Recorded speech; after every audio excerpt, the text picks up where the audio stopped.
Es- Esperou instantes em completo êxtase, condição que lhe fora entregue como prêmio, e ouviu a grande voz que lhe falava sem o uso dos sons audíveis. Francisco, quero que faças a vontade daquele que me enviou ao mundo para organizar o bem. E a vontade do meu Pai, que está nos céus, é que o ames sobre todas as coisas, e ao próximo como a ti mesmo.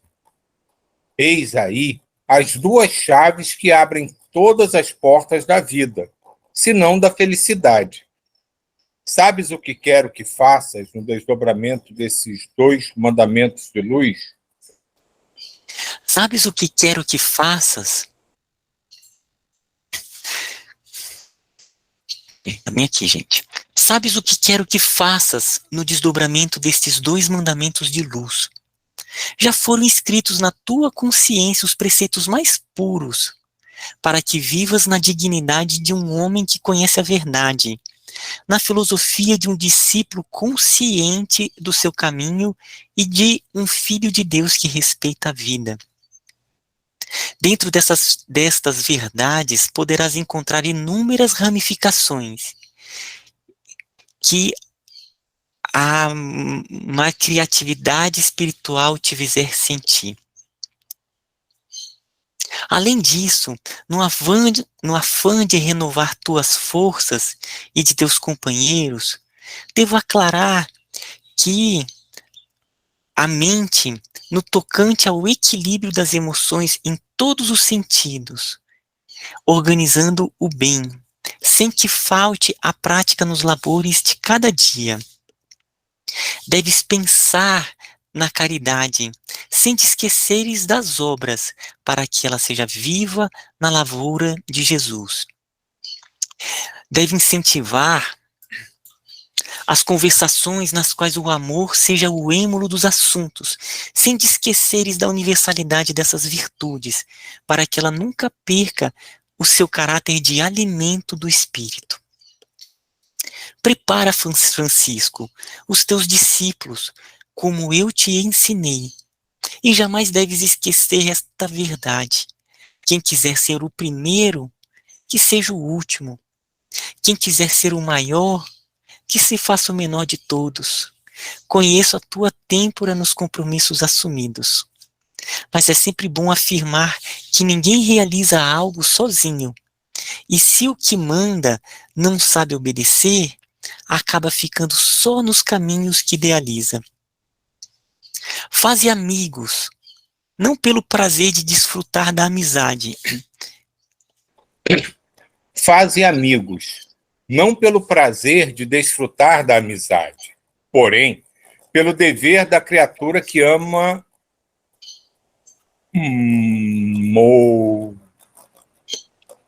Não sei. Sois muitos, mas sereis muito mais na unidade dos compromissos, e deveis dividir, não por vaidade, nem demandas, mas por inteligência, para que o Evan seja conhecido com rapidez em vários cantos do mundo. Francisco prepara todos com conceitos seguros, sem pressa, e não impõe as tuas convicções. Fala com amor e alegria. Fala doando, que receberás vida do grande suprimento. Excluis das mais conversações tudo o que contradiz o A que vencerás sempre. O amor, sei lá, contradiz o amor que vencerás sempre. Avante.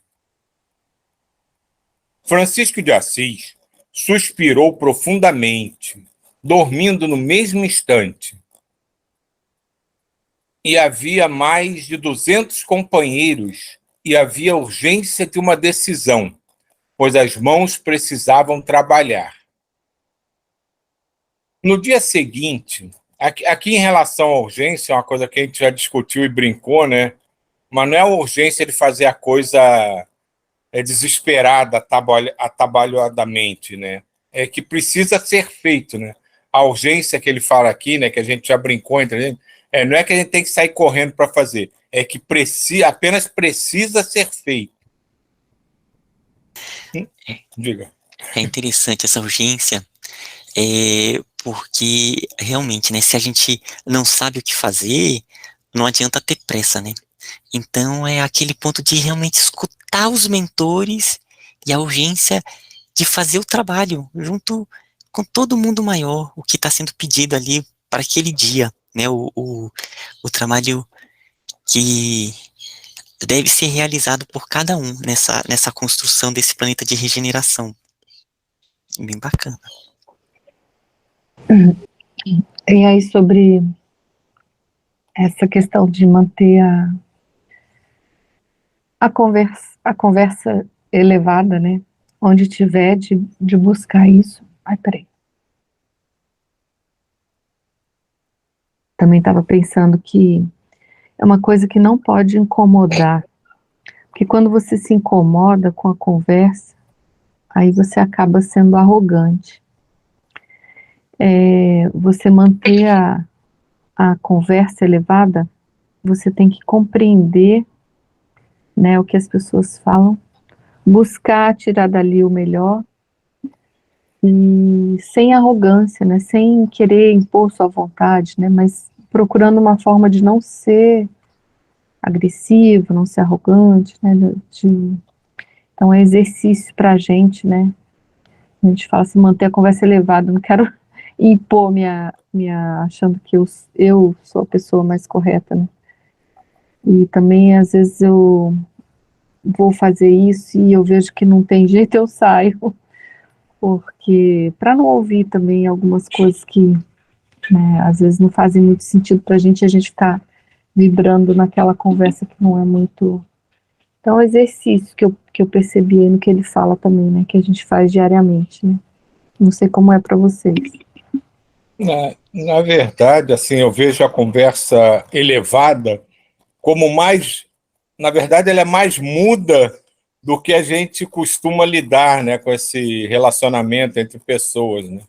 Porque a conversa elevada, né, as pessoas que têm já essa estirpe, né, de pensamento, de vibração, elas não praticamente não falam, elas ouvem. Então elas ouvem muito mais do que falam. Então as conversas elevadas são, na realidade, quase mudas, porque se há um sentimento de comunhão, de, de ligação tão íntima assim, pouca coisa precisa ser conversada, é tudo sentido na mesma vibração, no mesmo sentimento.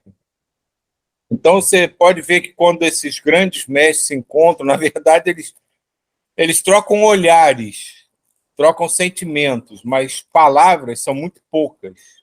Eles têm muito pouco a dizer, porque eles nunca se colocam na posição de mestres ou de ensinadores. Por mais elevados que eles sejam, eles estão sempre em busca de algum aprendizado que eles acham que eles podem tirar da coisa mais simples, da coisa mais estapafúrdia que possa parecer para a nossa mentalidade ainda contaminada com esse momento que a gente vive. Eles sempre acham que nada é insignificante, sempre tem algo ali para ajudar a crescer, para ajudar no aprendizado e na compreensão do todo.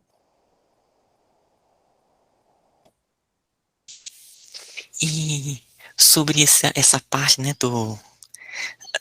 da conversação alta, eu vou dar alguns spoilers do, da oficina de comunicação não violenta, né, eu, que, que vai ser feita para quem quiser.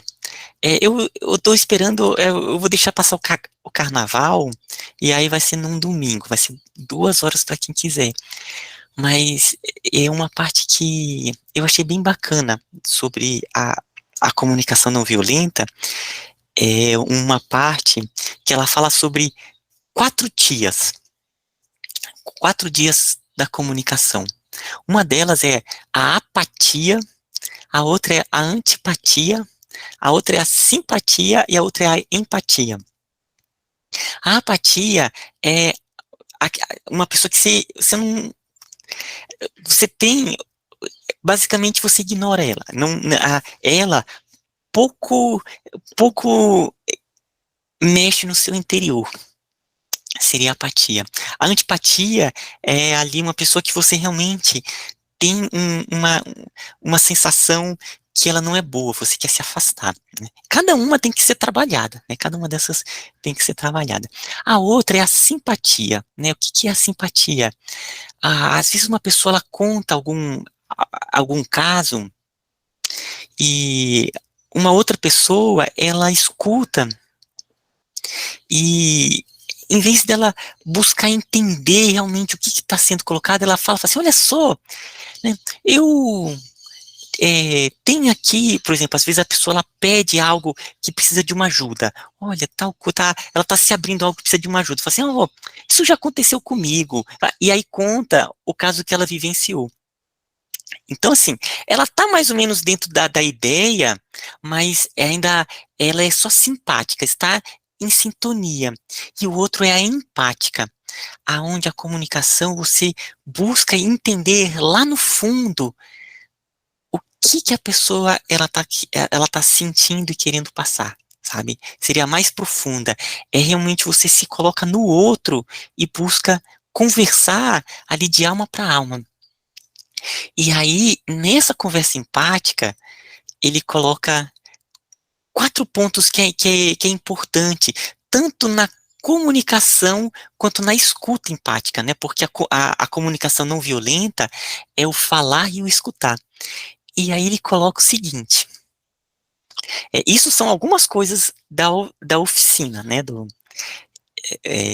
Que aí coloca que em uma comunicação, o primeiro ponto é buscar esse observar. Esse observar não é só com os olhos, é esse sentir, né? O sentir o que o outro tá se comunicando.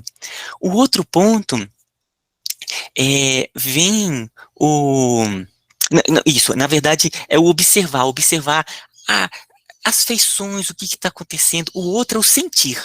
Então você busca envolver e sentir o que está sendo passado. E o terceiro, que é muito importante, o terceiro e o quarto, é o pedido, não, desculpa, é a necessidade. Então, às vezes, uma pessoa ela pode vir com uma mensagem toda agressiva. Você recebe aquilo e você percebe que, às vezes, lá no fundo, é uma necessidade. Ela está, no fundo, tentando falar algo do tipo, olha, eu preciso de atenção, ou eu preciso de segurança, eu preciso de carinho.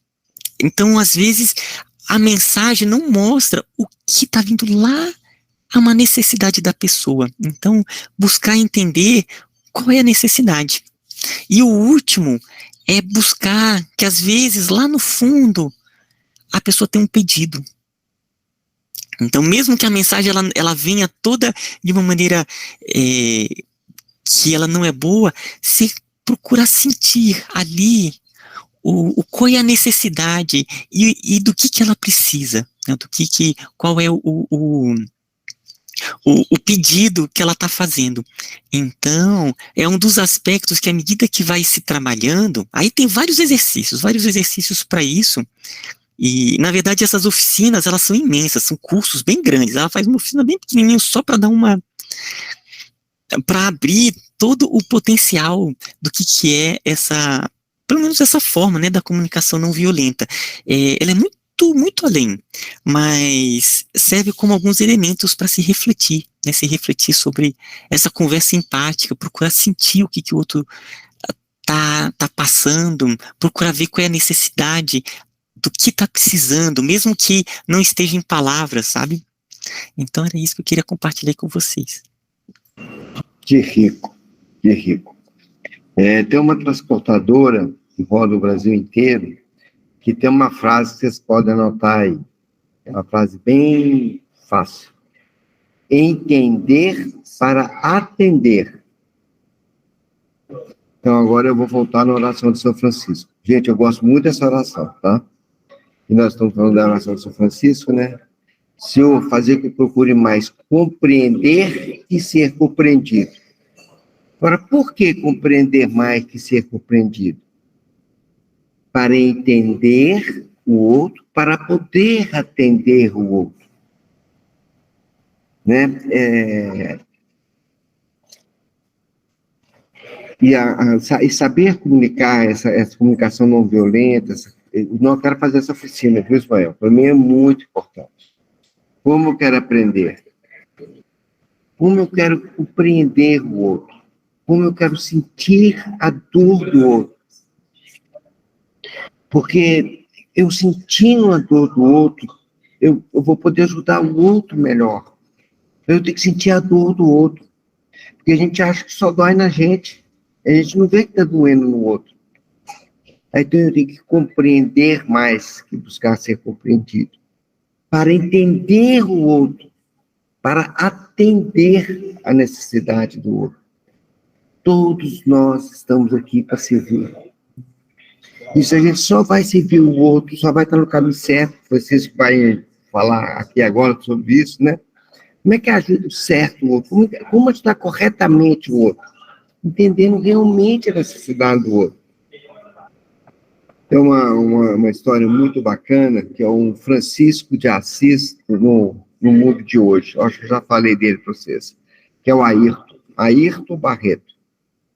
É irmão do Adalberto Barreto, criador da terapia comunitária. O Ayrton, ele formou em Direito. Ele veio de uma origem muito humilde. Ele formou em Direito e aí tirou a UAB.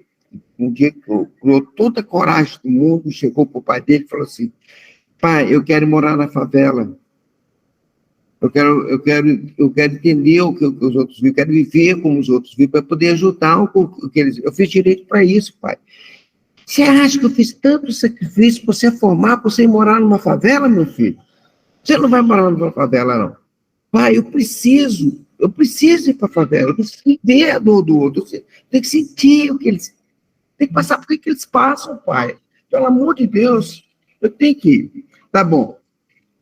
Vou pôr a imagem aqui. Você senta aí no banquinho, era um banquinho bem baixinho, pequenininho, a sala. A sala era uma terra de chão batido, bem humilde. Senta aí que eu vou dar uma volta e volto. Aí o pai saiu e voltou. Ele estava lá sentado, aquele homem lá sentado de castigo, no banquinho.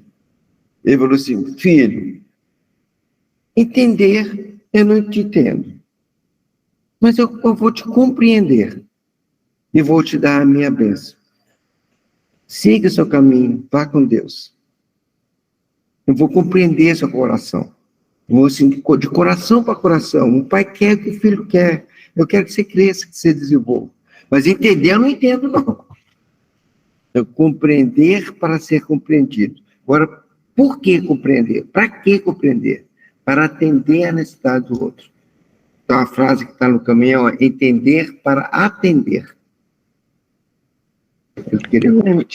Eu lembrei também com essas mensagens que vocês passaram da mensagem do Dr. Vitor, que ele fala que não é quantidade, é qualidade. Então, cada um que você se aproxima é aquele que você tem que estar conectado, cuidando, ligado, né? Então, dentro disso tudo, é isso, é você se colocar, né, nesse papel do outro, mas você olhar realmente para ele, para aquela pessoa, né? Aquela que se aproximou é aquela. Não preciso muitas no meu dia. Às vezes veio mas aquele foi o...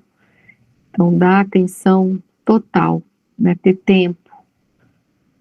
E isso é muito importante, né?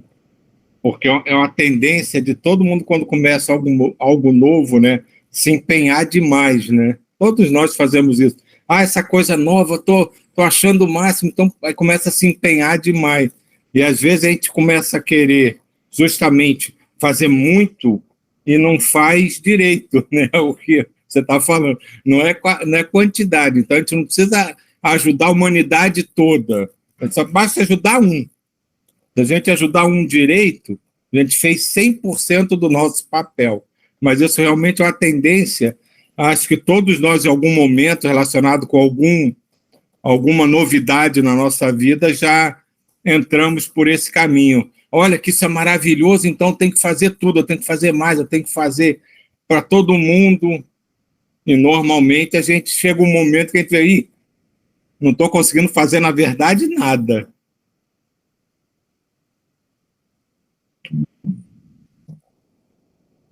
Muitas vezes, da nossa família, né? O esposo com a esposa, né? O pai com o filho com o pai. O núcleo familiar é muito importante, né? Então, quantas vezes, eu dou o exemplo agora do Ayrton, né, que foi com o pai dele, mas quantas vezes o filho quer que o pai compreenda ele, e a gente só quer que o filho segue o nosso caminho. Ô, Neuza, eu vou te pedir desculpa, mas eu vou dar o exemplo seu aqui. A Neuza tem um filho na escola, né, e a Neuza luta lá, né. Eles só escutam eles, o que eles querem, o que eles acham que é certo, e não escutam o outro, não escutam o aluno, que é o bicho. Eles estão ali para ensinar, para entender o aluno. O objetivo da escola é ensinar, é entender o aluno. Tem que entender para atender. Atender a necessidade do aluno, que é o aprendizado. Se a gente vê em todos os relacionamentos, a gente é muito egóico. E a gente está pensando no outro, e a gente, às vezes, é do lado.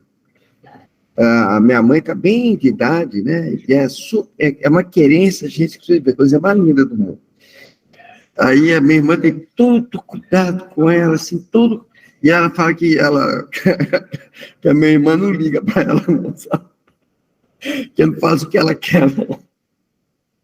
Eu falei, gente, vamos entender para atender, né? Então, voltou a leitura aqui, né? O tempo passou, nada é por acaso, nada é por acaso. E essa comunicação não violenta é tão importante, gente, porque a gente não pode violentar a gente mesmo. Então, quando a gente compreende o outro, a gente não violenta a gente. Amar o próximo como a ti mesmo. E não que você compreende o próximo, e às vezes você está achando que o próximo está te agredindo, porque você não concorda com o que o outro faz, com o que o outro quer, com o que o outro fala, aí você está se agredindo também. E você falta o que é proteção. Não, minha mãe, não é assim não. A minha irmã falar com a minha mãe é desse jeito, viu? Paciência, amor. Essa oficina eu não vejo a hora de fazer. Eu quero fazer ela completa. Short time não dá para mim, não. Tem que fazer ela completa, viu, Ismael? Eu também, Romulo, então a gente vai fazer juntos. Eu já estou procurando aqui em Brasília, tem vários locais que oferecem a oficina, o curso todo, sabe? E há tempo eu estou querendo fazer realmente, não só oficinas, mas todo o curso. Inclusive, já vou comprar o livro para me preparar. Obrigado, baseado gente. todo no livro? Não sei, Nilza, não sei como é que os cursos eles são organizados. Porque tem muitos grupos lendo o livro, né? Fazendo uma leitura, assim como a gente faz o estudo desses livros, faz se for baseado no livro, né? A gente pode programar aí também. Então, vamos lá.